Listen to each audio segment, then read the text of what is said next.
Hello, everyone, and welcome to today's live broadcast, the development and commercialization of robust circulating DNA and RNA tests, presented by Hestia Mellert. She is a director within the Biodesix Development Group. I am Marjorie Torres of LabRoots, and I'll be your moderator for today's event. We are delighted to bring you this educational web seminar presented by LabRoots. LabRoots is the leading scientific social networking website and producer of educational virtual events and webinars. Before we begin, I would like to remind everyone that this event is interactive. We encourage you to participate by submitting as many questions as you want at any time you want during the presentation. Just click on the green Q&A button located in the lower left of the presentation window and type your questions into the box that appears on the screen. We'll answer as many of your questions as we have time for at the end of the presentation. Also, please notice that you will be viewing the presentation in the slide window. To enlarge the window, just click on the screen icon located on the lower right. If you have trouble seeing or hearing the presentation, please click on the support button at the top right of the presentation window, or use the Q&A button to let us know that you're having a problem. This presentation is educational and thus offers continuing education credits. Please click on the button in the bottom left corner and follow the process to obtain your credits. Please join me in welcoming Dr. Hestia Mellert. I will now turn the presentation over to her.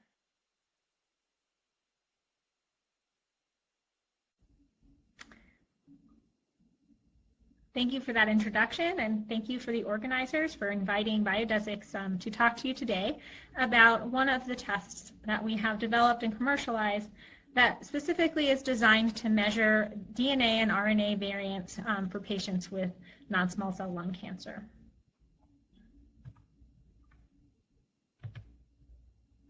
Here are my disclosures. Today I would like essentially for us to be able to take away a few key points. First, we would like to evaluate the relationship between ddPCR and liquid biopsy. Second, to understand the process used to create a ddPCR-based test for liquid biopsy and appreciate droplet digital PCR technology and how it applies in this field. Briefly, the outline of the talk will involve an introduction to the Biodesix clinical laboratory, the GeneStrat test, which is specifically the test that looks for these targeted mutations. I will discuss with you a physician-initiated study that demonstrates the utility of GeneStrat in the community.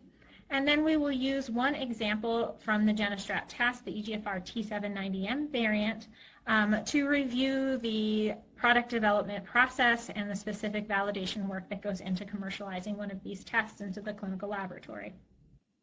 Finally, I will complete this presentation with a brief discussion of the horizons for Biodesix and our partners in liquid biopsy field.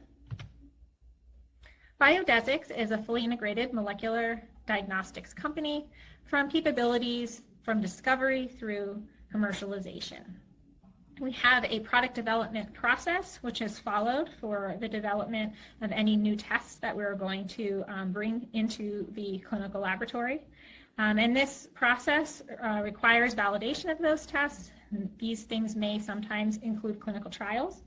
We have a robust regulatory and quality system in place, which I'll discuss on the next slide, and a reimbursement team that is, I'd like to say, best in class, and their ability to actually understand how our tests, including the VeriStrat and the GeneStrat test, on market are actually reimbursed by Medicare and other private pays. The VeriStrat test is a proteomics test, and I won't talk very much about that in this presentation because the focus will be on the GeneStrat genomic test. A little bit more detail about the CLIA and CLIA laboratory in which we run the GeneStrat test. So we are certified by both. We also have New York State CLEP certification for both soluble tumor markers as well as molecular and cellular tumor markers for GeneStrat test. We have an ISO certification, it's 13485, and business access from Monday through Saturday. The technologies that we develop using are both proteomics-based technology, specifically MALDI-TOF, which is the technology used to run the VeriStrat test, and I won't talk more about that today. But the technology that we're using for GeneStrat to look at specific variants of interest is ddPCR. This is an overview of how the GeneStrat test fits into the Biodesix lung reflex. So GeneStrat is a test that can cover the most common mutations, driver mutations in non-small cell lung cancer, including EGFR, KRAS, and BRAF, as well as ALK, RET, and ROS. In the case where you have an EGFR positive result, many patients will go on to targeted tyrosine kinase inhibitor therapy. And in cases where they become resistant, the GeneStrat EGFR T790M test becomes relevant as well for additional targeted therapies. In the case where an EGFR negative or unknown is found, that is where the VeriStrat proteomics test becomes of key utility, defining a patient as either a good, where they will benefit from platinum-based therapy, or a poor, where they are less likely to benefit and may start looking into additional therapeutic options such as immunotherapy. So why are we focused on blood and liquid biopsy at Biodesix? These are some key advantages of blood compared to the gold standard, which is tissue biopsy. So obviously there is a minimally invasive nature of blood. So from sample draw to result can be done in as little as 72 hours, and I'll show you data that represents that. Whereas on the tissue side, the logistics of getting tissue results can prolong that timing to a median of about 12 days, but it can be even longer. In addition, it is not minimally invasive. In fact, up to 25% of non-small cell lung cancer patients cannot even get enough tissue to get an appropriate molecular diagnostic result to guide their therapy. There is a potential for serial monitoring as well because of the non-invasive or minimally invasive nature of blood testing compared to tissue, which is something that I will show you some data on and later on in the presentation. And then the quantification is very robust using PCR and specifically ddPCR, whereas many of the gold standard tissue tests, such as IHC, give you semi-quantitative results. Blood and tissue really do kind of complement each other when you think about heterogeneity. In a tissue, you're sampling a subsection of the tumor, whereas in blood, you're getting a more general idea of what the tumor content and mutation status might be. And in terms of regulatory approvals, tissue is definitely the gold standard and has been FDA approved for some time. Blood is kind of an up-and-coming technology or way of measuring these tumors with these different high sensitivity technologies. There is one test thus far in plasma that is FDA approved. That's the Roche Cobas test. What specifically then are we looking at when we say we're doing a liquid biopsy or a blood-based test for nucleic acid? So we're looking in the plasma of patients specifically at their DNA and RNA content, and we know that in that DNA and RNA, a subset is going to be directly from the tumor, so we can measure that tumor-derived nucleic acid. There's two different ways to do this that we do at Biodesix, pretty well accepted and well studied in the field. I think you would find that the cell-free DNA fraction and tumor DNA from that fraction can be used to measure variants in NSCLC. We're also looking at RNA. We found that RNA is a robust way to get even more additional information from the tumor by looking at the patient's plasma. So this is a more visual way of looking at the same idea. So many other companies are looking, for example, at circulating tumor cells, which are a good source of understanding the tumor. Here at Biodesix, we're looking at the plasma, and specifically for DNA, we capture the cell-free DNA, and in the case where we're looking for RNA variants, we're looking at multiple different sources from that plasma, including platelets, exosomes, and cell-free RNA. To dive a little bit deeper then into what specific variants we are measuring using the ddPCR technology, We use the cell-free DNA to look for variants in EGFR, KRAS, and BRAF, including L858R, EGFR deletion 19, T790M, and KRAS, 3 different G12 variants, as well as BRAF V600E. And then out of the RNA tubes, we're looking for the fusion variants that result from rearrangements in the, those common genes in NSCLC, ALK, ROS1, and RET. These tubes, these specialized tubes, which are provided to us by STREC, are very important for our test because they can be shipped at ambient temperature and stabilize the nucleic acid that we're going to analyze downstream.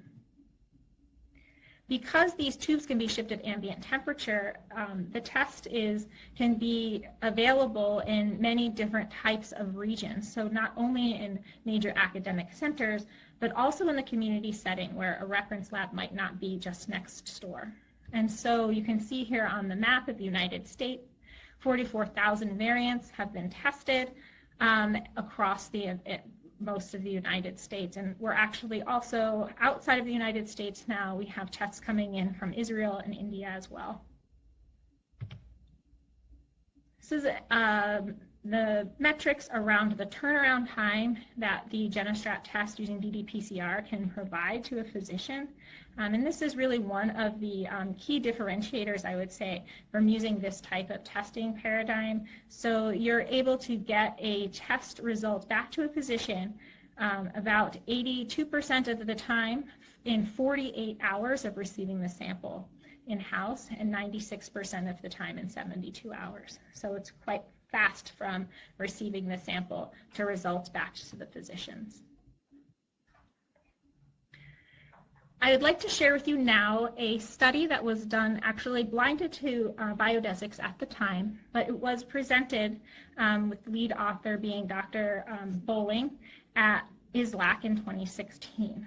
So the Brody Institute, along with 4 other institutes, were looking at the time to results that they were experiencing in their NSCLC patients due to the logistics of tissue biopsy. And what they found was up to 30% of patients at the community-based academic centers did not undergo guidance-recommended tissue testing, and of patients that did receive tissue testing, an additional 16% didn't have the results necessary to make first-line treatment decisions based on molecular data. The median turnaround time for tissue was 12 days. It could range up to 54 days for a result in newly diagnosed patients, and was even more dramatic in resistance patients with a median of 27 days and a maximum of 146 days for a patient result. So this group decided to measure the impact that GeneStrat could have on these kind of issues they were seeing with tissue. They ran 179 GeneStrat tests for the study from 5 different thoracic oncology programs, and the average time to result was 33 hours. 95% of the results were delivered back to the physicians performing the study in 72 hours. And this was also, important to note that about 20% of the patients' results that they got back identified a variant positive result. What did this mean for these clinicians? Essentially, it demonstrates the fast turnaround time of the test, but also they noted that it also improved their ability to intervene earlier and improve outcomes for their patients. Specifically, at the Leo Jenkins Center, earlier testing resulted in patients starting treatment within 7 days of their initial diagnosis. So this study really demonstrates how adoption of a blood-based strategy can really impact the earlier treatment decisions in the continuum of care for lung cancer patients. How does it happen? In the lab. So this is an example or workflow that demonstrates the processing that goes on once the sample has been entered into the Biodesix clinical labs process. The kit is received early in the morning on the first day by FedEx overnight. We accession that kit, and then we split the tubes depending on whether or not they're stabilizing RNA or DNA into 2 workflows.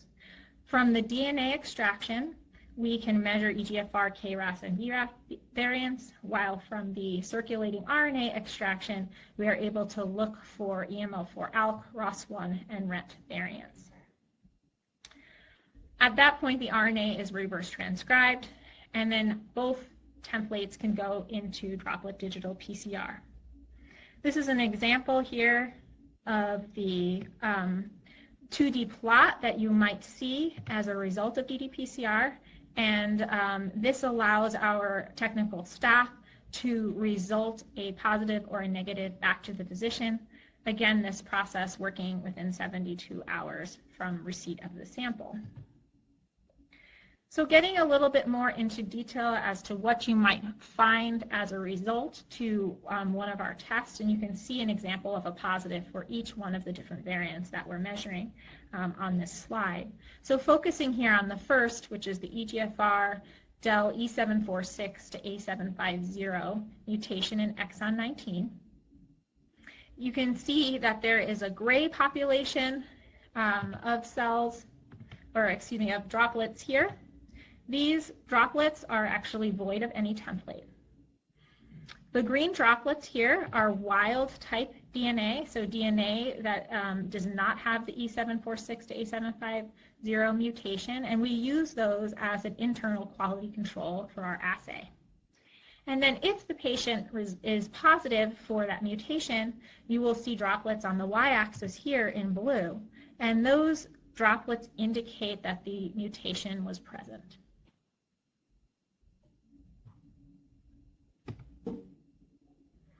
Next, before I show you the specific data that goes into the validation process, I wanted to introduce to you the product development process that we use here at Biodesix to ensure that we have a product that fits the design that is required and the quality that is required to be run in the CLIA CAP lab. So it's a phase-gated process that starts with concept and then moves into a pilot. Once one gets to the pilot phase, there is a checkpoint, and we review the data with the management team to confirm that the product concept is ready to enter into a full product development process. The process then starts with product feasibility, goes into verification and validation, transfer, and then on-market monitoring. All of the phase gate steps here begin and then end with management review of the progress, again, so that we can maintain the appropriate test with the appropriate quality once it's in our commercialized lab. This is examples of then what the development process actually entails. We start with feasibility, and this is where the design of the specific assay that is required, synthesis of the primers, and initial testing with some analytic samples takes place. This is a process that we've worked very closely with Bio-Rad to define and develop new assays, in some cases highly multiplexed assays that allow us to really get good coverage of the necessary variants in NSCLC. Once we finish with feasibility, we move into the verification and validation phase, where we optimize the different aspects of the assay and then lock that assay and perform validation exercises, which could include things like defining the lower limit of detection of the specific assay, looking at the precision of the assay and its robustness, understanding the ship stability required for that assay, and then running both normal healthy donors and clinical samples that are known positives and negatives to define sensitivity and specificity. Finally, in the transfer phase, we take that defined assay and we move it into our commercial lab. We make sure that all of our personnel are fully trained and competent so that we can deliver the appropriate test results to the physicians. Now I'll walk you through an example, specifically EGFR T790M, of one of the variants in GeneStrat. So just a quick background on T790M. It emerges as a drug resistance mechanism to first-line TKIs, L858R and DEL19 being two of the most prevalent in NSCLC. There is a drug that has been approved in T790M positive patients that have become resistant to these first-line therapies called osimertinib. And there is an IVD test, the COBAST EGFR mutation test, that was originally designed for FFPE and more recently was also approved for plasma. EGFR T790M results look something like this. These are the analytic controls that we run when we're batch processing clinical samples. So you can see on the left-hand side the positive control, which is a Horizons cell line that is known to contain the T790M mutation.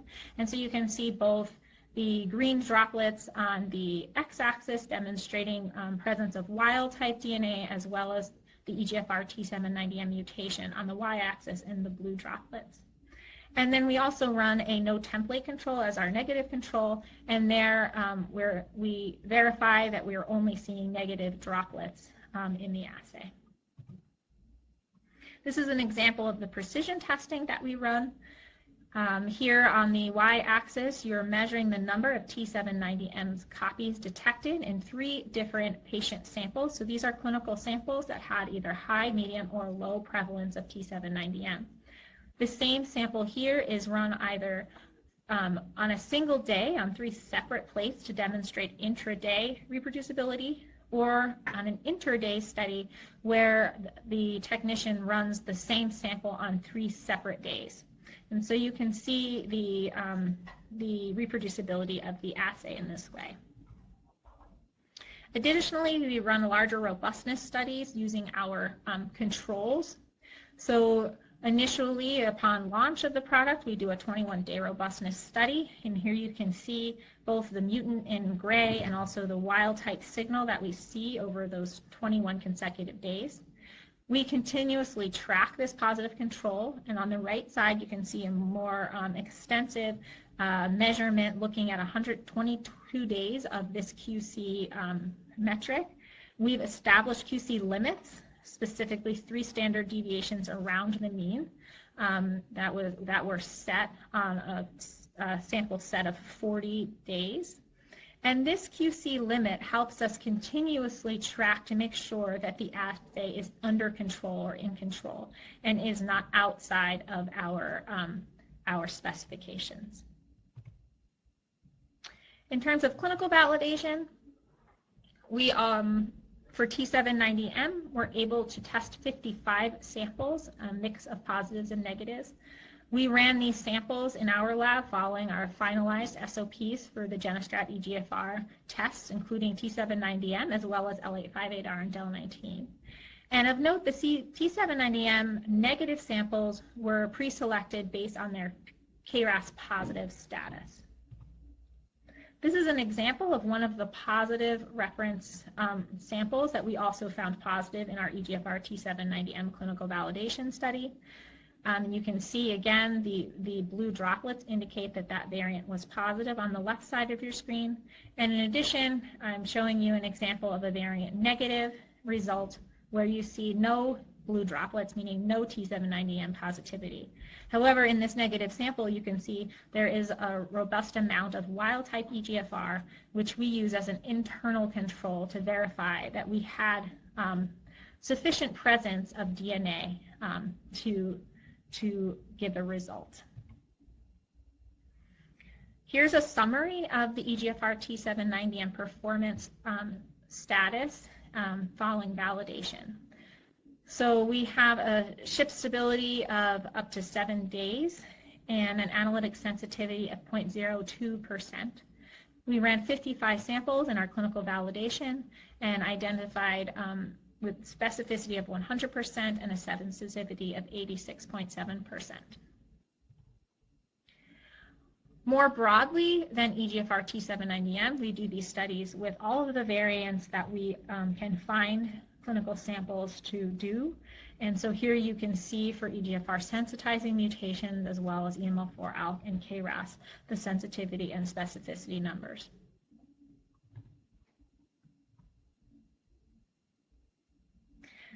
Finally, I wanted to share with you this example from a on-market study that was run using AstraZeneca's samples, and they presented this work at ASCO this past year. And they are starting to explore the idea of using a test like GeneStrat to measure EGFR clearance for monitoring purposes. And so here the investigator looked at 3 weeks and 6 weeks post-treatment and defined patients as either still containing EGFR signal by one of the 3 EGFR tests I mentioned earlier, or if they had fully cleared that signal. And what they found was that progression-free survival was significantly better in those patients that had cleared EGFR than those that had not. And they saw this effect not only at 3 weeks, but even more dramatically at 6 weeks post-treatment. So this is an example of how the use of a blood-based test for monitoring can really potentially help in the future in different types of utilities. So additional things that Biodesix is doing, kind of looking to the future, is developing more tests using this sensitive approach. So another very prevalent and interesting biomarker, as you may know, is PD-L1. And so at Biodesix, we are looking to develop a blood-based PD-L1 test. Currently, the gold standard test is a tissue-based IHC. And one of the preferable markers is using the DACO22C3 antibody or the Ventana SP263 antibody. And so essentially what we're doing is looking at whether or not we can generate data that demonstrates concordance between our PD-L1 based measurement using ddPCR and the current gold standard IHC methods. And so in the bottom here, you can see some results from the ddPCR assay. On the y-axis, you're seeing the total PD-L1 copies that we could detect. And you can see that we have a nice dynamic range of detection of PD-L1. And specifically, we see high PD-L1 expression in KRAS mutation positive samples, which is in line with the literature. And the next steps are essentially to demonstrate concordance between what is a high expressor in tissue using the IHC test and our blood-based version of the test. Finally, I wanted to review some of the main points that we discussed today, specifically droplet digital PCR technology. It's clearly clinically relevant and especially useful in blood-based assays where you're looking for very lowly prevalent tumor signals in the background of a lot of wild-type signal. And we are using it both to look for tumor-associated DNA and RNA analytes.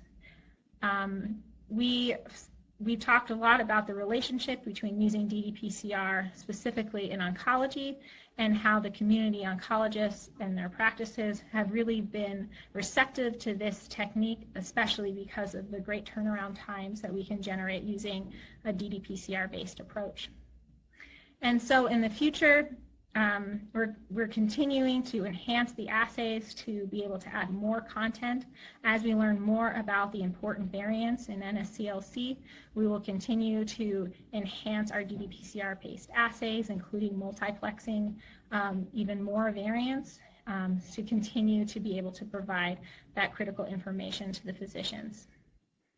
And with that, I think that I will go to my acknowledgement slide. Obviously, it's a team effort to do this, both Biodesix team as well as the team at Biorad, which has really supported us in developing these assays, and our other partners. So thank you very much for your time, and I will take questions at this point.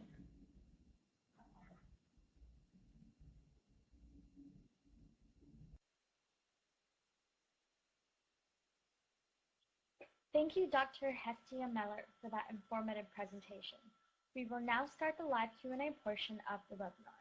If you have a question you'd like to ask, please do so now. Just click on the green Q&A button at the lower left of the presentation window, type your question into the box that appears on your screen, and click on the send button.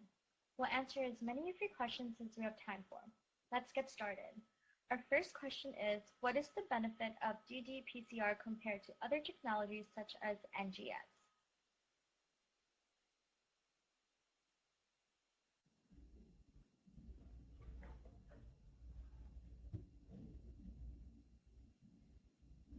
Thank you for that question.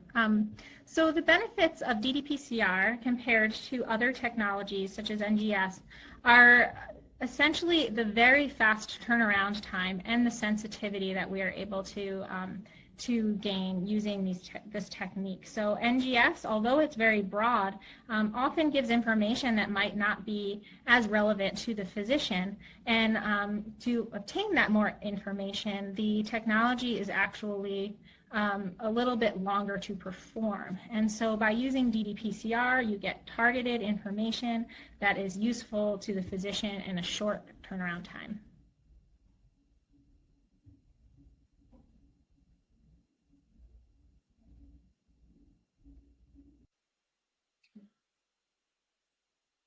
Thank you for that answer. Our next question is, why are the fusion variants in the test measured using RNA and not DNA?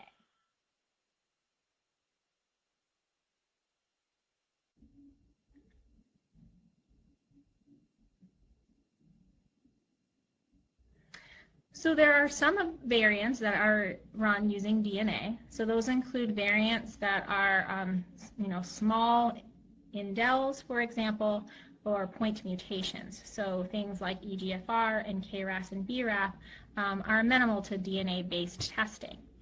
Some other important drivers in NSCLC are actually more gross rearrangements, and that's the case for EML4 ALK, RET, and ROS1.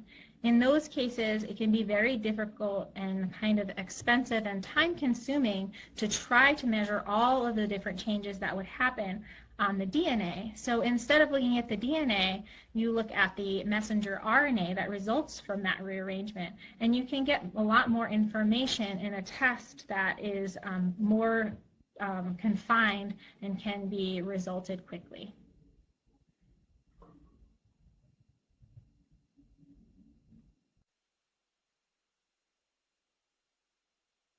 Our next question is, can the process be automated?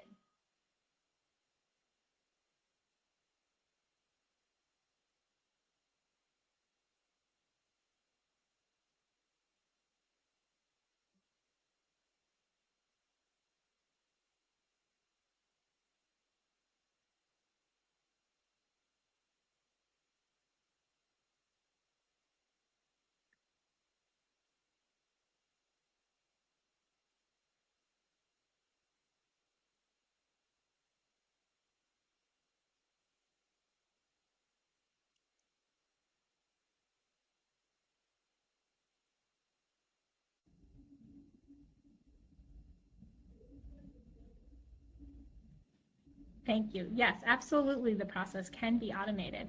There are a couple of different solutions for automation throughout the workflow, including during extraction of the RNA and DNA, as well as during ddPCR. So the first step in ddPCR is to generate an emulsion before you do the amplification. And you can also automate that part of the ddPCR process using the auto droplet generator.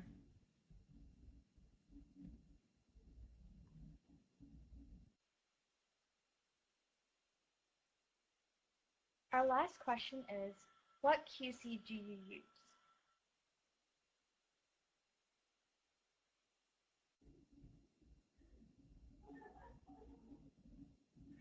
That is a very important question to maintain quality of these types of tests. So we have a few different QC metrics that we watch very closely. The first one is something I talked briefly about in one of the previous slides.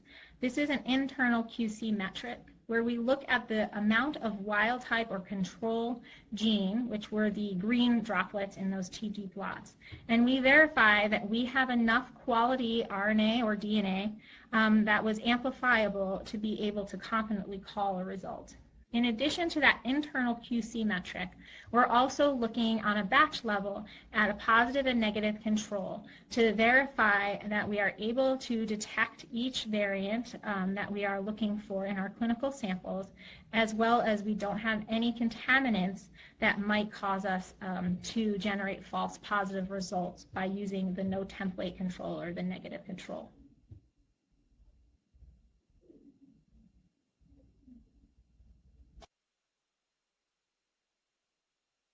I would like to once again thank Dr. Hestia Mellert for her presentation. I would also like to thank LabRoots for making today's educational webcast possible. Before we go, I want to let everyone know that today's webcast will be available for on-demand viewing through February of 2018. You will receive an email from LabRoots letting you know when this webcast will be available for replay. Please share that announcements with your colleagues who may have missed today's live event. That's all for now. Thank you for joining us, and we hope to see you again soon. Goodbye.